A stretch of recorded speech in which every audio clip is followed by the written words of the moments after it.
Welcome to Warcrow, a fast-paced fantasy skirmish game set in the mysterious lands of Lindworm. In today's tutorial, we'll guide you through your first game using the Song of the Dormant expansion's opening scenario, from setup and deployment to objectives, scoring, and key mechanics of gameplay. Stephen is commanding the twisted and chaotic scions of Yaldabaoth, a faction of dark mutations and arcane power. His opponent Seb leads the noble and disciplined feudum, a force steeped in knightly traditions and ancient oaths. Both armies are part of the new Song of the Dormant expansion, and this game will showcase their unique abilities, powerful characters, and signature tactics. Hey, I'm Stephen, and today I'm really excited to be playing the Warcrow Song of the Dormant game. It is a skirmish fantasy game, and this is going to be my first experience having a full playthrough. I'm going to be playing the Scions of Yaldabaoth. Now, from what I've gathered, this army is essentially humans, but they've kind of been really deformed, taken over by what is called the Tinge, and we're going to find out more about what that does in terms of game effects later on. But I've been informed this is an extremely tactical, nuanced combat game, which I'm really looking forward to start playing. Hi, so my name is Sebastian. I work for corvusbelli, and I'm playing feudum today. And I think that this game is actually quite easy to pick up, especially if you come from other war games. The movement is quite familiar, although we do leapfrog. It's very intuitive and easy to pick up. Today's scenario is the first mission in the Song of the Dormant narrative campaign. It's designed to teach the rules step by step, while introducing the branching campaign system, where the outcome of each game directly shapes the story and missions ahead. Setup begins with placing objective markers as shown in the mission briefing. Then players roll for initiative using two colored dice, orange and yellow, aiming for solid star hit symbols. The player who rolls more solid hits gains initiative for the game. Whoever doesn't win initiative places the first piece of terrain. From there, players alternate placing terrain features across the board, creating dynamic lines of sight, choke points, and cover. Just like the gameplay, this is a core part of Warcrow's strategic depth. Next, players deploy their units within 5 strides of their table edge. The term stride is the game's custom measurement unit. Each measuring gauge in the box corresponds to a different number of strides. Everything you need comes included: models, terrain, tokens, dice, and measuring tools. Deployment is alternating. The player with initiative chooses who deploys first. Units are placed one at a time, beginning with the unit leader. All other models in that unit must be deployed within 2 strides of the leader. In Warcrow, characters can join specific units to enhance their abilities. Unit cards with a split bar indicate compatibility with named characters. Simply slide the cards together and the character's effect becomes active. Some characters make units tougher or more deadly in combat. Others provide support abilities, passive buffs, or leadership effects. In this mission, 3 objective markers are placed across the battlefield. The central arcane objective, worth 2 victory points. 2 flanking objectives, worth 1 victory point each. Your main goal is to control the enemy's objective by game end. You'll also earn a bonus if you hold your own starting objective at the end of the game. Gameplay is tracked using the turn dial, which manages not just turns and activations, but also scenario events, magical events, and world triggers. This scenario lasts 3 rounds, with 2 activations per player per round. So that's the turn tracker explained. What do we do now? I want to get moving my models and I want to have a fight. So because I won the initiative, Steve, I'm going to make you move one of your models first. Okay. To do that, we would place one of our activation tokens on the model that you choose to move, and then move the set distance. Okay, so I want to move my big unit here called Intact. Yes, so the Intacts have a move value of 3-2. Okay. What that means is you get to move both of those values, but you move the 3 strides first in a leapfrog fashion. Okay. And then you can change direction, do 2 more strides with another leapfrog. Right, so I'm going to use the gauge, and you said like a leapfrog, so I'm assuming I put it on the front of the model. Yes. And is there a particular model that I have to move from? Yes. So when you have a unit of troops, you always do your movement from your unit leader. And I'm going to move 3. And do I just jump over this, so I move from the front of the base to the back of the base? Yes, that's exactly how this game works. And then I can move, you said, an additional 2? Yes, and this will allow you to change direction. Let's move this way a little bit. Over to there. During activation, you declare up to 2 actions for that unit, choosing one of 2 options. A. 2 simple actions, which must include at least 1 move action. You can mix and match from these. Move, which you can do twice if you want. Attack, perform a skill, or cast a spell. Or B. 1 long action, which takes your unit's full focus and includes Assault, Charge, Rest, or any long action specified on your unit's profile. Choosing between these options is key to balancing speed and power on the battlefield. Now, Seb, do I move the rest of these models? No, so this game actually operates on a you go, I go system. So now that you've had your activation, I get to have one of mine. And who are you going to activate? So I'm going to activate my Grisamiers, and I'm going to put an activation token on their card. So I'm going to activate them, and of course I'm going to move them towards you as well, because I want to get them into the fight. Now their move is 3-2. So note that she is the unit leader, so I'm moving her first. And I'm going to stop them there, because I don't want to get any closer. So after the first turn, being able to move the models, what I do really like is those little clear gauges. It's really difficult to overmove, super simple on where you can go, and also change direction really simply. As turn 2 begins, it's time to apply any round-based effects, special rules that trigger at the start of the round and can shape the flow of battle. In this scenario, we introduce the Fury of the Mother Tree, a powerful battlefield-wide effect that forces units to make willpower checks. To make a willpower check, roll dice equal to your character's willpower stat, then count the number of success symbols shown. You're aiming to meet or beat a target number. If you get enough successes, you pass. Fail, and you suffer the effect. Great, so the only person that got affected by that is Verena, but I just wanted to show you how that plays out, because it's a good example of the effects that you see in this game. So now we move on to our second activation each. We keep going the order we did before, which means that you get to activate your next model. So the next thing we do is we turn the turn tracker onto turn 2, because we've both had an activation each, and then we move that event that we just played over to turn 3. But right now we're going to do turn 2, which means you activate your second unit. I want to pick this guy here. Yeah, big Uruk. Let's get him into the fight. Now, Uruk moves 4, then He's very 3. fast. Okay. Yeah, those big legs. Now, can he also do the thing where he double moves? He can indeed. Yeah, any unit can activate move twice with an activation. If he was to engage in combat or do a shooting attack, he wouldn't be able to do that twice. But move, you can do twice. How far can these guys charge? Well, they have a charge range of 9. That is the number in brackets next to their move. And in this game, you are allowed to pre-measure, so you can check that. Yeah, they're well outside of 9, so you're going to be just fine. So I want to be, because it looks like I can charge 11. So I want to be outside of 9. Yep, and inside of 11. Inside exactly. 11. Yeah, that's how we play. Another great aspect that I really enjoy is utilizing positioning those models to either block off enemy charges, also pre-measuring to make sure you're staying out of your enemy charges to make sure you're the one that gets the charge off. So Steve's made a really clever move there. He's positioned Uruk in the perfect position to charge me, and I have to say I'm a little bit terrified because Uruk is an absolute beast. Okay, so I'm going to move over to my second activation. Don't forget to place your activation marker on the cards. So I'm going to activate Verena. Now she has a rather nasty ranged attack spell, which I'd quite like to use. So we're going to move her in. She has a 3-2 move. Okay, we'll place her here, and then we're going to move her just to here. So she still has line of sight to your unit of intacts, and I'm going to activate a spell. Now the way you activate a spell in this game is really straightforward. You just have to make a willpower check, pass it, and that will allow you to activate the spell. Cool. So we're going to roll a willpower check for Verena. We're just going to roll. Remember that we need 1 success on these 2 dice. And we've got 1 success. So the rules of the spell say that you must make a ranged attack within 12 strides. So having a look at that, I already knew I was going to be in range, but we're just going to measure that anyway. I'm within 12 strides. And I will roll 1 red dice, 2 orange dice, and a yellow dice. Now this spell is actually rather vicious.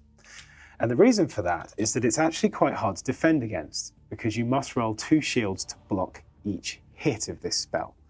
So what we're going to do is I'm going to roll this, Okay. and you're going to roll your defense for your unit. So is this like kind of save, some way of blocking your attacks coming in? Yes, this is how you block attacks and save yourself from damage. So we'll check their defense roll for the attacks. And now, I'm assuming I've got a little castle symbol. That's going to be your defense roll. And now it says I've got 3+ and 2-. So the 3+ and 2- is how many members of that unit are still alive. So Right. if you've got 3 or more guys in that unit, including characters that are added, by the way, then you would roll green, 2 black, and whatever the character adds to your defense roll. In this case, it's another black dice. So I need 1 green and 3 blacks, and including the 3 one from blacks. Needle. Exactly. And for my attack, all you're going to be looking for is blocking shields, full shield symbols to block my hits. Okay. So we're going to make a roll. I'm going to roll her ranged attack. That is 3 hits, and then you're going to roll your defense. So far you've only managed to get 1 shield, and according to this spell, it actually says that you must roll at least 2 shields to block each hit from this attack. Wow. So that means that you haven't succeeded in blocking any of my hits, and all 3 have gone through. Now, normally, each of the attacks have 2 wounds. Yes. The character Needle adds 1 extra wound to their stat line, bringing them up to 3 wounds per model.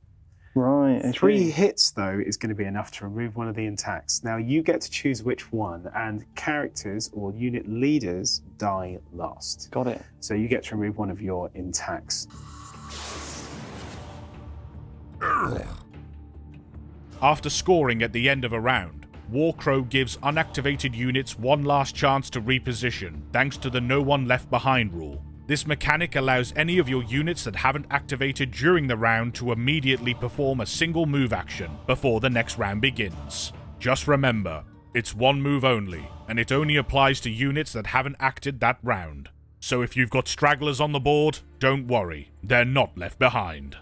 Having an alternating game really means that you're always active. You're having to constantly keep on track of what's going on, where you're going to go next, and who you want to activate with. So Steve, you know that we finished the round, and at the end of that round, you managed to score 2 points. So normally the initiative would stay with whoever has the lowest score, which means that I get to keep the initiative. I get to choose who goes first this round. So the first thing I'm going to do is check for charge range, because all I want to do is activate my Gusamiers first and see if I can get you off of that point that you've just scored. So I'm going to have a look, and you'll note that their charge range in that bracketed number is 9 strides. Measuring from the unit leader, I check to see if I'm in range, and I most definitely am. So I'm going to move my unit leader and declare a charge. Okay. That's going to bring me into base contact. Now, what we do with the rest of the models in the unit is we have to place them in base contact with enemy models. We must do as many as we can. Now, remember earlier on I mentioned that unit coherency is 2 strides. In close combat, when you place models, you can break that once in order to be 2 strides of a friendly model. Okay. And this is very important because spreading your units out like this makes you vulnerable to counter charges, which I'm sure you're going to do to me later on.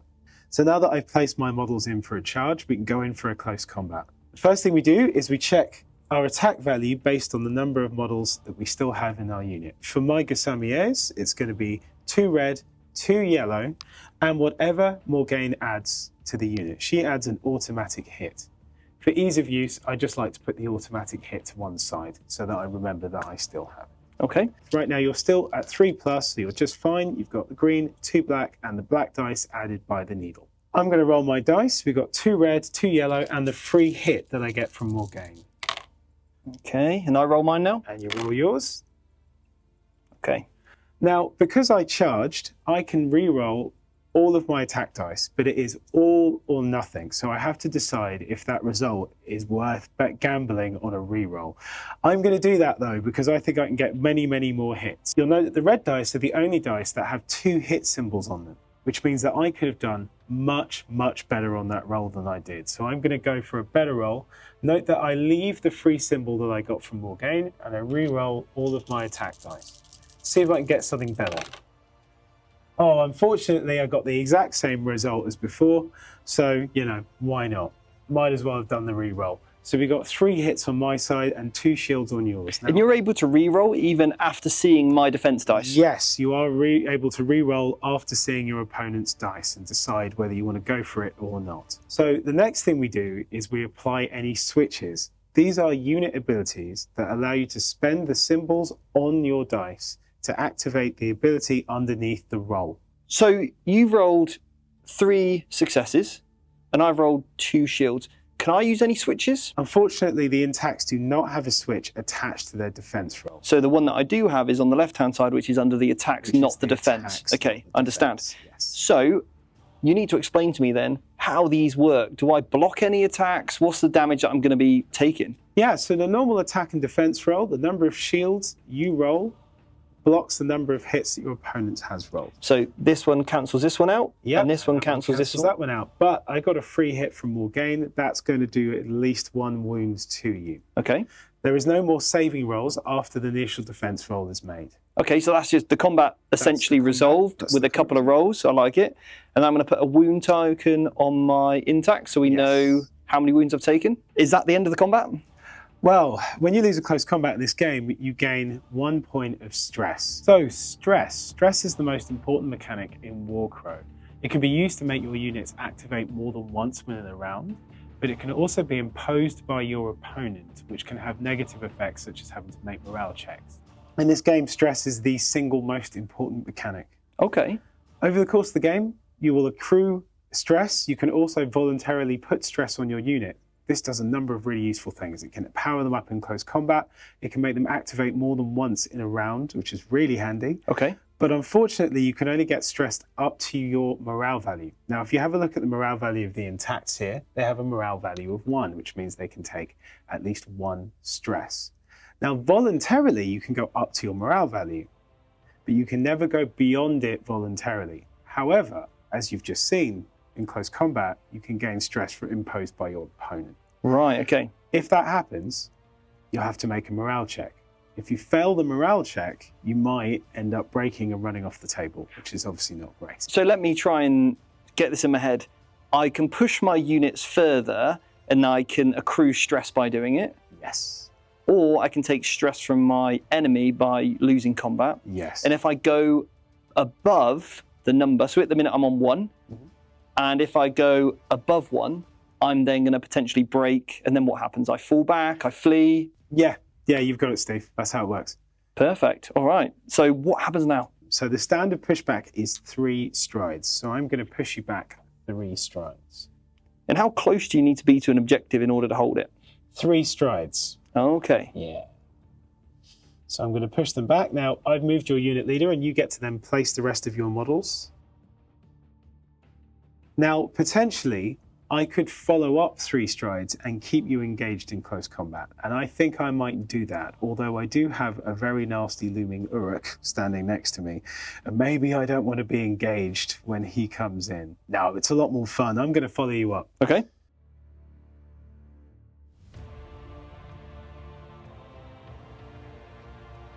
So it looks like Seb's taking the bait. I'm going to charge him with Big Uruk, and we're going to do some mass damage. Watch this. So, Steve, now that I've finished my first activation, it's over to your first activation this round. Okay, I think what I want to do is get stuck in combat. Yeah, that's probably a good I idea. want to charge with Uruk. Yep, so the first thing we do is we check his charge range. Is 11. Yeah, he's more than inside the charge range. Now, can I charge anybody? Oh, well, no. You can she's charge out. anyone in range, but they're all going to be out except for my unit here. Okay, I'm going to charge into here. So I've made the combat charge, and I do want to fight. You said this guy's a beast, so I've got 1 red, 2 oranges, and a yellow. So that's these here. And I've got a load of switches by the looks of it, and one of them says I can cancel one of your shields from the target. Yeah, that's absolutely deadly. So you're Sounds looking good. for those exclamation marks. And how much defense are you getting? So I've got a free one from Morgaine being in the unit. They also get a free shield, so we're just going to put those in the dice tray here to That sounds show a bit. that. Sounds a bit good. Yeah, it is a little bit good. And I've got these 2 blue dice as well. So I managed to get 1 shield there. Now we move on and we activate our abilities. Now, I've had a rubbish roll. Yeah. I'm re-rolling. I charged. Right, I'm going to gamble it. Okay, that looks better to me. I've got a doubler. Yeah, that's much, much better. Yes, 2 other hits, and I've got some exclamation marks as well. So these 2 exclamation marks, I want to be able to spend, because it says here, I can cancel one of your shields from your pool. So if I use up both of those, does that cancel one of these? It does, yes. So we're going to take one of the shields out of my pool. Now, you also said that there's an ongoing combat happening. Yes. How does that affect the dice? So that's going to remove one of my successful dice that had a shield on it. So what you can do is you can remove one of these shields, these are my freebies, and then remove the successful dice for being engaged in multiple combats. Cool, nice. So that's 2 shields that I've lost already. But don't forget, I get to use my defensive switches as well, and that's going to upgrade this exclamation mark to a shield, which is really, really handy because I'm being hit a lot. Nice. So I'm going to take, from this combat result, it looks like I'm going to take at least 2 wounds. Yeah, because that one blocks that one. Yep, and that one blocks that one. This has already been used. We've already spent those exclamation marks. So you just finish off and take 2 damage. 2 damage. Now, I know you pushed me back earlier. I think I want to stay in combat with 2 units. Yeah, that's a really good idea because you're just going to keep whittling me down 1 unit at a time. Okay. And it's really nasty being in there and losing defense dice, so that's a great idea. So in Warcrow, you have the option to either push your opponent back or keep them engaged. Now, because he charged Urikins my side, keeping them engaged is a really, really good idea for future combat rounds. Now moving into turn 4, and Stevens just punched a hole straight through those Gizamirs, opening up the flank and shifting the momentum. This is a perfect example of how Warcrow's combat system is fast-paced but packed with tactical depth. Engagements aren't just about raw damage, it's about positioning, managing states, using reactions, and reading your opponent's intent. Each combat decision can snowball, pushing units back, exposing others, or triggering key effects. Knowing when to strike, when to hold back, and how to chain abilities together is what separates good plays from game-winning ones. So I'm going to move my Knight of the Sacred Relic. That's 3. That's 2. I really want to swing this hammer. Now, the annoying thing is that I can't get into close combat without either declaring a charge or an assault. Now, an assault is just a move plus a close combat as long as you can get in base contact with your opponent.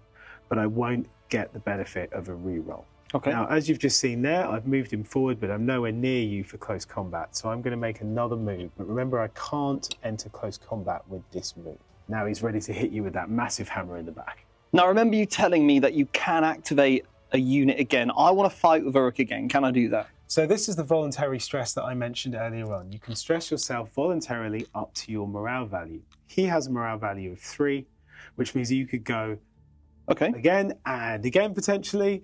There is also optional stress that he has on his card. He has an ability to accrue tinge. Tinge is the negative effects of magic in this universe. Now, normally you wouldn't want to gain tinge, but in his case, it actually powers up his combat abilities. Okay. So would you like to add another stress to him voluntarily to add a tinge to his card? If you're saying it's good, I'm going to go for it. So you've activated him again. I've got to work out what my defense roll is. Luckily, we've done this already, so I already know that I'm going to get 2 free shields, and I'm going to get my normal 2 blue dice. And you roll your attack dice as normal.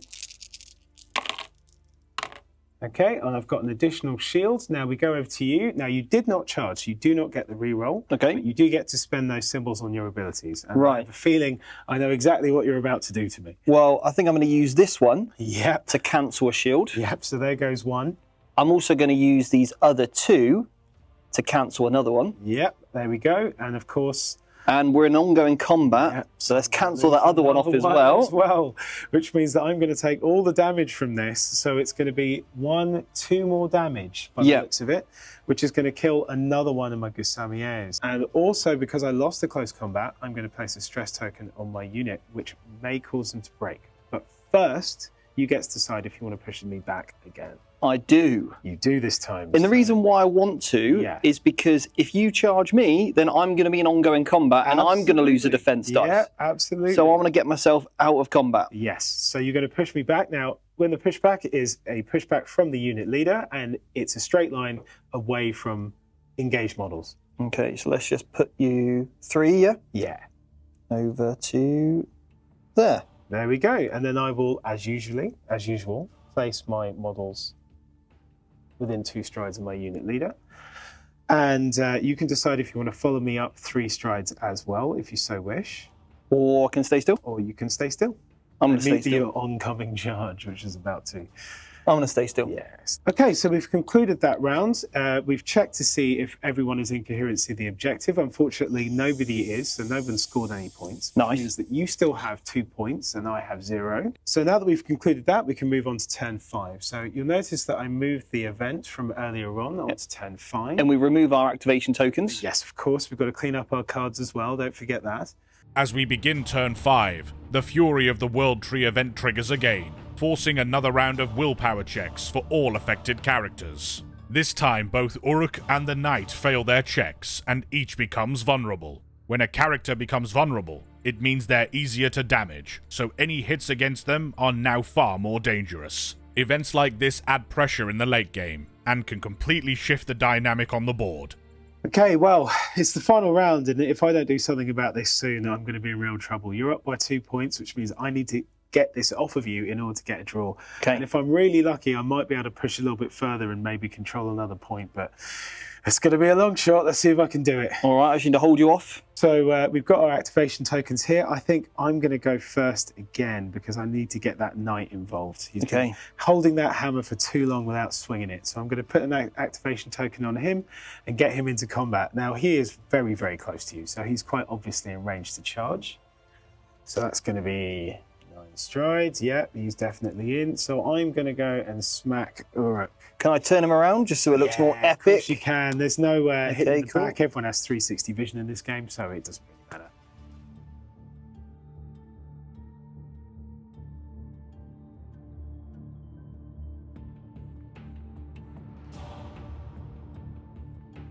So we're going to slide in there. So I'm going to have a look at my attack value. Now, I've got 2 red, a yellow, and a blue. Now, this unit is quite unique in the dice that he has. If you notice, he has a defense dice in his attack roll, but he has an ability that lets him turn the shields he gets from that into hits as well. So he's quite a versatile unit. I'm also going to do what we did earlier on, which is voluntarily stress him to add another shield to that roll. Because of the world event, we're both vulnerable. We're both vulnerable, yes. And this is the first time we've seen this. What actually happens now then? So vulnerable state applies every time you make a defense roll. It will remove 1 successful dice that has a shield on it. Ooh, I don't like that. And I get to choose which one as well, so it's quite nasty. Okay, all right. And I've got, next to my defense symbol, I've got a lightning bolt plus star and a tinge icon. A tinge token, yes. I'm really glad you noticed that. So you could optionally stress him right now in order to add a free hit to your roll and another tinge token, which will power him up potentially for future combat.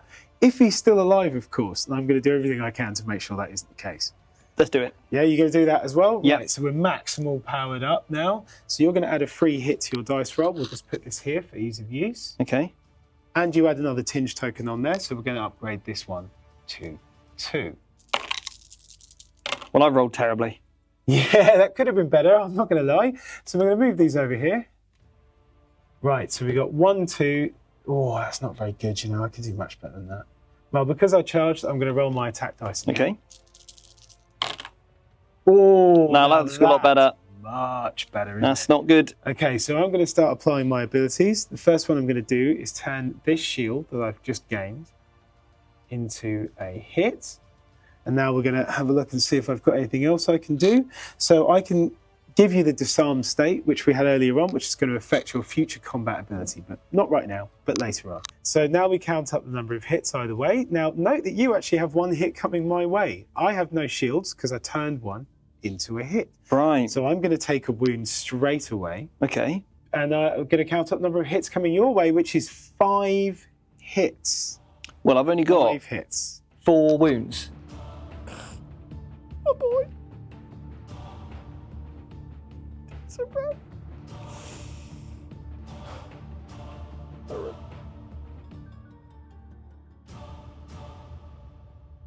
The knight unleashed a mighty swing of his hammer, destroying Uruk in a single blow. Thanks to this devastating victory, the knight now gains a free move action in any direction. This allows him to advance, reposition, or press the attack without using up his activation, a key tactical advantage after taking down an enemy unit.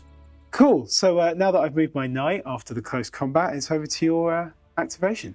Well, I can't use a hurricane anymore, Yeah, unfortunately. I can't bye-bye, believe you've done that. So horrible. Anyway, I'm going to try and get my revenge. Yeah.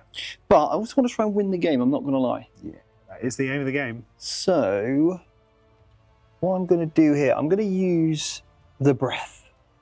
It's about time she got involved. And what I want to do with the breath is, have I got any objective control or any... So unfortunately, the breath doesn't have any objective control points, but she does have a very, very good ranged attack that she could use on one of the targets of her choice. Now, I'm thinking, if I can take this unit down and hopefully break them, then they might flee. And then they won't be able to hold any points. Yes, they wouldn't be able to hold any points. But at the moment, if they take any damage from a ranged attack, they're not going to receive a stress token. They only get that in close combat. So if you're going to try and stress them a bit more and push them off the table... It's not going to happen. Yeah, ranged attackers are going to do it. Let's just try and kill the knight. Yeah, Let's do it. He's threatening right now, so... Yeah, how do I cast a magic power again? Well, the first thing, if you would like to move, you can make a move, because a magic power is only a short action. So you could do a move plus use magic. Okay. And is there any way that you could potentially stop me from casting a magic power? Well, if she casts within 20 strides of my magic user, I can potentially block your spell. Yeah. So, okay. So what I'm going to do is I'm going to get outside of 20. Yeah. Because I don't want you doing that. Because you don't want me to try and stop her. But remember, it's a pre-measuring game, as you've just seen, but you can also pre-measure my charge range. So if you want to get even further out, you can do. Ooh. Just check the range of a spell and make sure 10. you don't move it too far. So 10, excellent. Nice. So his charge range is 9, so that's convenient for you, isn't it? So I can go... Yeah, just make sure that you are within 10 strides. You have more than enough move to do that. So I'm going to move a little bit less. Yeah, that's perfect. Within 10, but over 9. But over 9. There you go. Now you're getting it. Now you're getting it. Cool. So to cast my magic power, I've got a red and a yellow willpower. Yeah, that's correct. And if I can cast this on one of these dice, yes, getting a star, yep, one success. Yeah, then the red lantern goes off. Yes, it does. Now the red lantern also says, because there's a one tinge little token here, yeah, you may remove a state from each allied unit within 10 strides. Now my allied unit is within 10 strides. Yes, indeed it is, yeah. Does that mean I can get rid of this disarmed thing that you put on me? Absolutely it does. And all you've got to do is spend the tinge that's on her card to do that. Okay, well the power goes off. Power one's I'm going to spend the tinge to get rid of that. And you get rid of that, yeah, exactly. And of course she engages in her ranged attack against my knight as well. Right, so that's 2. Breathe unleashes her red lantern attack.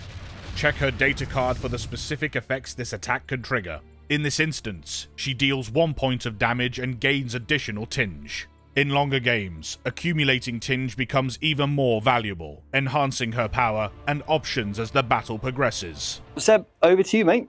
Okay, so this is my last activation of the game. We're going to go on to turn 6 now. That means that in order to win this game, or at least to draw it in this case, I'm going to have to charge you and get you well clear of the point. So I'm going to try and do that.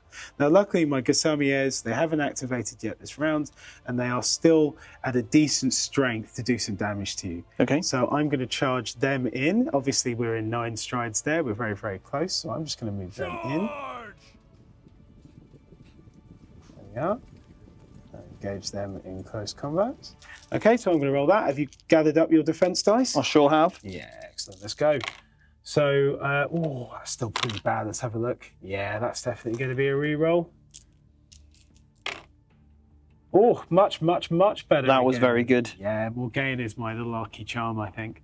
So I've got my 2 blocks. You've got your 5. So that means 3 is spill over. Yep, 3 damage has gone through. Now, you've only got 1 on your card, yeah. I've already got 1 on my card, so that means I'm literally going to keep the 1 on the card. I've got 3 wounds because I've got needle, and I'm just going to lose another model. I'm definitely going to push you back because you don't want me on the point. Yep, I need to get you as far away from that point as is humanly possible. So we're going to do that. Now I'm going to take your unit leader and just place you 3 here, and then you get to place your models after that. Now, yes, if you want to stick him behind him and keep him safe from that knight. Now I could follow up. But I'm not going to do that because I'm within 3 strides of the objective and I need that to capture. So that's the end of my turn. Don't forget to place a stress token on that unit as well. Okay, cool. Okay, so over to you for your last activation. It's the final turn for Steven, who needs to knock Seb off the objective to secure the win. But despite his best efforts, he fails to dislodge the Gizemirs, who stand firm. With Seb holding the last objective, the game ends in a 2-2 draw. A hard-fought battle right to the very end. So that is a 2-all draw. It is a 2-all draw. Well, Seb, thank you so much for taking me through it. Yeah, that's good. I look forward to playing some more games with you. Yeah, I can't wait to get more units. Well, yeah, there's going to be a few coming out. All right, guys, hopefully that's given you a great insight into how to play Song of the Dormant. Pick up the box set, the terrain, you also get a battle mat, everything's in there, and of course, you and your friends can choose which side you want to play. And yeah, playing for your heart's content in this epic skirmish fantasy game. So thank you so much, and we'll see you guys on another video. See ya. That was Warcrow Song of the Dormant in action. A game of bold moves, brutal combat, and deep strategy where every choice matters. Steven and Seb gave you just a taste of what's possible within the core set. As you unlock new factions and scenarios, the world of Lindworm offers even more tactical depth. For more, check out the official rules and advanced tutorials right here on the channel. Like, subscribe, and hit the bell to stay up to date. And now it's your turn to build your warband and awaken the Dormant.